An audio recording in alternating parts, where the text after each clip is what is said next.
بسم الله الرحمن الرحيم داود يا سود وهذا مركز تنبأ مالين ونكسن ومالين جمعة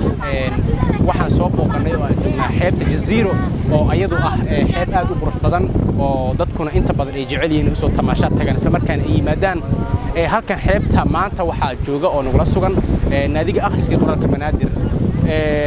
waana 3 bisha afraad 2020 oo ah maalin taariikhi ah oo aan rajeynayno inay nooga biirto taariikhdeena dabcan naadiga guud ahaantiisa isma arag wixii ka dambeeyay sanadkii 2019 xilliga oo la qabtay xafladii waxqabadka naadiga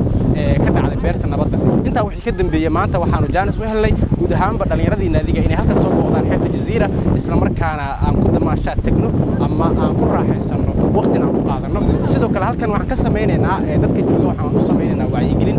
la xiriirta arrinta COVID-19 ama coronavirus dadku ay kala fogaadaan sidoo kale culimadu ay yareeyaan iyo inaan u sheegno astaamaha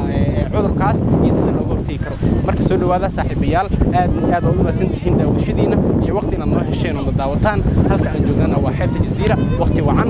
adiguna waqtigeena qaata anagana waqtigeena ayuu qaadan doonaa maanta waa jimco wixii ka dambeeya waxa laga yaabaa inaanu dhaqan gelino stay at home oo aan guryaheena joogno laakiin maanta waxaan sameynaynaa inaan isdhex galno sidoo kale aan ismar salaamayno waa mahadsantihiin